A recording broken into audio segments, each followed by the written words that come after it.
thâu mang gôn khen trong làng cha đã yêu khăm mang đất thà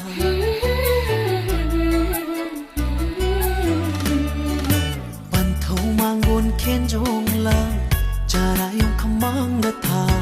sham làng quay các nơi đi đi nô cha yết nơ hun ôi nơ ô ôi nơ hun yết nơ ô bằng ngân đêm giờ coi xa đi cha đang phi dịu phi ban thâu mang gôn khen trong làng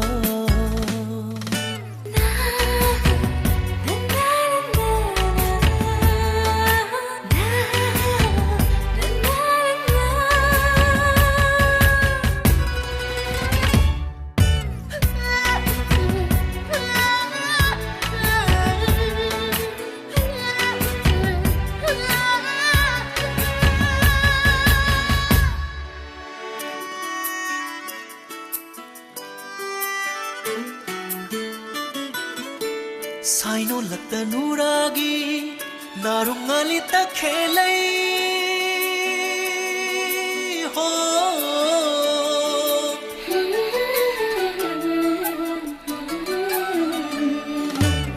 sai nô lật tờ nụ ra ghi nà rung ngã li ta khê lấy phi đục khao nay in bù ngông phán e khôi đông xe bà đi sáu nơ khôn nơ phi đi mồm sáng nơi yom nơ phi bà đi sáu nơ khôn nơ phi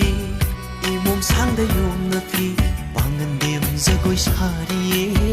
cha đây phi dịu phi li bằng không mang ngon khen trong làng cha đây không mang đất thà sao mang người cất nghe đi đi ngô già yết nơ hun ôi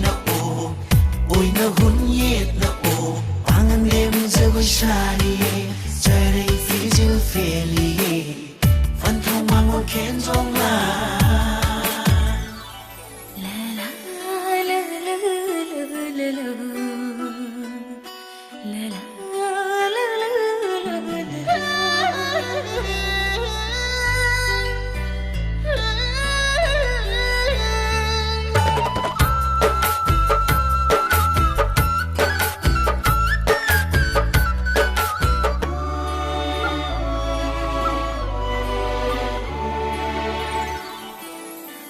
khôi nông mà ta chán nơ bi ta đành xin ai thấm laga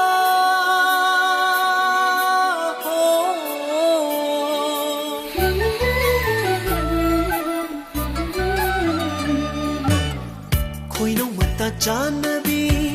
ta đành xin ai thấm laga li đi qua đi pem sa gi tâm li mà phong man jagi lam đi khôi mu lai pa mana samjirai tamna pairak ni lamni khoi mulai pa mana samjirai tamna